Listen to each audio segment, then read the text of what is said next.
কল্পনা করুন আপনি একটি লোহার কন্টেনারে আটকে পড়ে আছেন। চারিপাশে শুধু নোনা জল আর ওপরে উত্তাল সমুদ্র। আপনার সাথে নেই কোনো খাবার, নেই কোনো আলো, আর সবথেকে বড় কথা, আপনি একা নন। আপনার গর্ভে রয়েছে একটি অনাগত সন্তান। আজ বলবো 2023 সালের একটি সার্ভাইভাল থ্রিলার মুভি নাওয়ারের কথা। এই গল্পটি কেবল বেঁচে থাকার লড়াই নয়, এটি একজন মায়ের অদম্য ইচ্ছাশক্তির গল্প। এই মুভির প্রতিটি সেকেন্ড আপনাকে ভাবাবে মানুষ টিকে থাকার জন্য কত দূর যেতে পারে। তাহলে আর বিস্তারিত কিছু না বলে সোজা চলে যাব মূল গল্পের গভীরে। শুরু করবার আগে হ্যালো বন্ধুরা, আমি Soumyajit and welcome to instinct story. গল্পের মূল চরিত্র মিয়া এবং তার স্বামী নিকো স্পেনে বসবাস করত। সেই সময় স্পেনে স্বৈরাচারী শাসন চলছে। যুদ্ধের কারণে খাদ্য সংকট চরমে এবং সম্পদের অভাবের কারণে গর্ভবতী মহিলা ও শিশুদের মেরে ফেলা হচ্ছে। প্রাণ বাঁচাতে তারা দেশ ছাড়ার সিদ্ধান্ত নেয়, কারণ মিয়া এবং নিকো তাদের প্রথম সন্তানকে হারিয়েছে এই সরকারের নিষ্ঠুরতায়। তাই তারা দ্বিতীয় সন্তানকে বাঁচাতে মরিয়া। তারা দালালদের মাধ্যমে একটি বড় কন্টেনারে করে সমুদ্র পথ দিয়ে আয়ারল্যান্ডে পালানোর চেষ্টা করে। সেখান থেকে পালানোর আগে নিকো মিয়ার হাতে একটি চকলেট দিয়ে বলে, তারা যখন এই শহর থেকে পালিয়ে আয়ারল্যান্ডে পৌঁছে যাবে তখন যেন সে এই চকলেটটা খায়। কিন্তু ভাগ্যের নিষ্ঠুর পরিহাসে যাত্রার মাঝপথে মিয়া এবং নিকো আলাদা হয়ে যায়, কারণ এই কন্টেনারে অনেক বেশি লোক হয়ে যাওয়ায় দালালেরা তাদের আলাদা আলাদা ট্রাকে তুলে দেয়। নিকোর কন্টেনারটার নাম্বার ছিল 107। মিয়া নিকোকে ফোন করলে নিকো তাকে জানায় চিন্তার কোনো কারণ নেই, কিছুক্ষণের মধ্যেই তারা আবার একসাথে হয়ে যাবে। গাড়ি করে যাওয়ার সময় মিয়া কন্টেনারের ফুটো দিয়ে দেখতে পায় শহরের নির্মম দৃশ্য, যেখানে একজন মানুষ নিজেকে বাঁচানোর জন্য আর একজন মানুষকে নির্মমভাবে হত্যা করছে।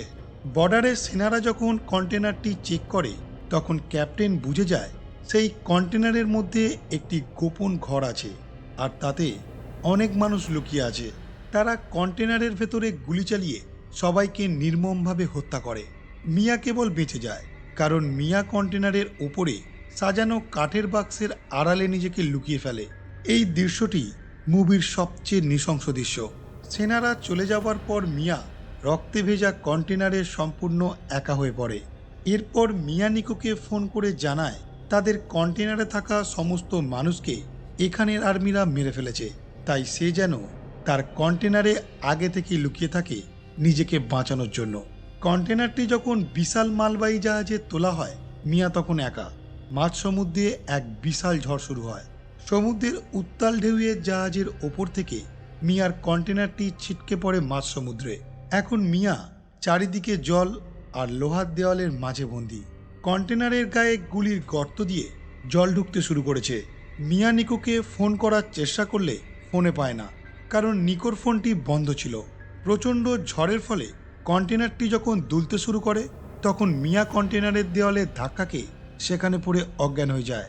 বাইরে কিছু মানুষের চিৎকার শুনে জ্ঞান ফিরলে গুলির আঘাতে হওয়া ফুটো দিয়ে বাইরে দেখলে সে দেখতে পায় 107 নাম্বার কন্টেনারটি জলে ডুবে যাচ্ছে, আর কন্টেনারে থাকা সমস্ত মানুষ চিৎকার করছে। এই দেখে মিয়া অনেকটা ভেঙে পড়ে, কারণ 107 নাম্বার কন্টেনারে নিকো ছিল। নিকোকে ফোন করতে গিয়ে মিয়া দেখে তার ফোনটি ভেঙে গেছে, আর তাতে কোনো রকম কাজ করা যাচ্ছে না। কন্টেনারের মধ্যে একটি ফোন পেয়ে মিয়া তাতে তার সিমটি লাগায়, কিন্তু ফোনটা লক থাকায় সে কোনো কাজ করতে পারে না। কন্টেনারের ভেতরে থাকা মালপত্রগুলোর বাক্স খুলে সে দেখতে পায় প্লাস্টিকের টিফিন বক্স, সিল করার পলিথিন, কিছু স্ক্রুড্রাইভার ও ড্রিল মেশিন, তার সাথে ইয়ারফোন, কিছু হুডি এবং অ্যালকোহলের বোতল। এই সাধারণ জিনিসগুলোই যে তার বাঁচার হাতিয়ার হবে সে তা কল্পনাও করেনি। একটা হুডি মিয়া পরে নেয় এবং কন্টেনারে পড়ে থাকা একটি ছুরি নিজের কাছে রেখে দেয়। এরপর কন্টেনারের মধ্যে থাকা টেপ দিয়ে সে গুলির আঘাতে হওয়া কন্টেনারের ফুটোগুলো বন্ধ করতে থাকে, যাতে সেখান থেকে প্রচুর পরিমাণে জল ভেতরে ঢুকতে না পারে। রাতের বেলায় মিয়া একটি ছুরি দিয়ে হাত কেটে নিজেকে মেরে ফেলার চেষ্টা করে, কিন্তু একটা সময় নিজের অনাগত সন্তানের কথা ভেবে নিজের সিদ্ধান্ত পরিবর্তন করে। দেখা যায় হঠাৎই কন্টেনারের মধ্যে প্রচুর পরিমাণে জল ঢুকছে। এরপরই মিয়ার ঘুম ভেঙে যায়। আসলে মিয়া ঘুমের ঘোরে স্বপ্ন দেখছিল। কন্টেনারের মধ্যে জল যখন বাড়তে থাকে তখন মিয়ার প্রসব বেদনা শুরু হয়। একদিকে কন্টেনার ডুবছে, অন্যদিকে বাইরে প্রবল ঝড়। মিয়াকে একাই নিজের সন্তানকে জন্ম দিতে হয়। এই দৃশ্যটি অত্যন্ত ইমোশনাল। সন্তানের জন্মের পর মিয়া আরও বেশি শক্তিশালী হয়ে ওঠে। তার কাছে কোনো খাবার নেই, নেই কোনো দুধ। নিজের শরীরের শক্তি ধরে রাখতে সে তার সন্তানের প্লাসেন্টা পর্যন্ত খেয়ে নেয়, যা একজন মায়ের চরম ত্যাগের পরিচয়। সে বৃষ্টির জল ধরার জন্য ছাদে ড্রিল দিয়ে গর্ত করার চেষ্টা করে।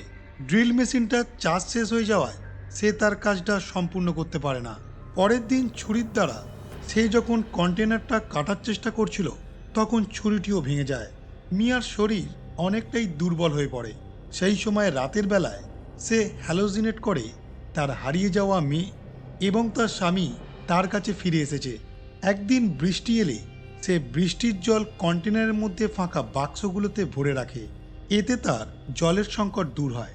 একটা সময় বাইরে বেরানোর জন্য দড়ির সাহায্যে মিয়া নিজের সর্বশক্তি ব্যবহার করে কন্টেনারের টিনটিকে বাঁকিয়ে সেখান থেকে বেরানোর রাস্তা তৈরি করে ফেলে। সে বেরিয়ে দেখে চারিপাশে মাইলের পর মাইল শুধু জল। মিয়া তার মেয়েকে কন্টেনারের ওপরে নিয়ে এসে প্রথমবার সূর্যের আলো দেখায়। মেয়ের মলমূত্রের জামা কাপড় সমুদ্রে ফেলে দেখে অনেক মাছ সেই কাপড়টাকে নিয়ে টানাটানি করছে। মিয়া মাছগুলোকে অনেক ধরার চেষ্টা করার পরেও সে ব্যর্থ হয়। সমুদ্রের ওপর দিয়ে একটি প্লেনকে যেতে দেখে মিয়া কন্টেনারের নিচে এসে তাড়াতাড়ি করে একটি কাঁচ ভাঙা নিয়ে গিয়ে প্লেনটির ওপরে আলো ফেলার চেষ্টা করে, যাতে পাইলট তাকে দেখতে পায়। কিন্তু এই কাজটা করার পরেও কোনো রকম লাভ হয় না। তাড়াতাড়ি করে কন্টেনারের বাইরে বেরোনোর সময় মিয়ার পা অনেকটা কেটে যায়। কন্টেনারের নিচে এসে সে নিজেই নিজের ক্ষত জায়গাটা সেলাই করে ফেলে। ক্ষতর যন্ত্রণা কমানোর জন্য সেখানে কিছুটা অ্যালকোহল ঢেলে দেয়। পরের দিন সে ইয়ারফোনের তারগুলোকে খুলে সেইগুলোকে বুনে একটি মাছ ধরার জাল তৈরি করে। সেই জালে আটকা পড়া ছোট ছোট কাঁচা মাছ খেয়েই মিয়া শক্তি সঞ্চয় করে। যখন কন্টেনারটি প্রায় ডুবে যাচ্ছিল সে কন্টেনারের ছাদের ওপরে উঠে আসে। মিয়া তার স্বামীকে ফোন করতে সক্ষম হয়। নিকো জানায় সেও একটি কন্টেনারেই ছিল, কিন্তু সে গুলিবিদ্ধ হয়েছে। নিকো ফোনে মিয়াকে শেষ বিদায় জানায় এবং বলে, মেয়েকে নিয়ে তোমাকে বাঁচতেই হবে।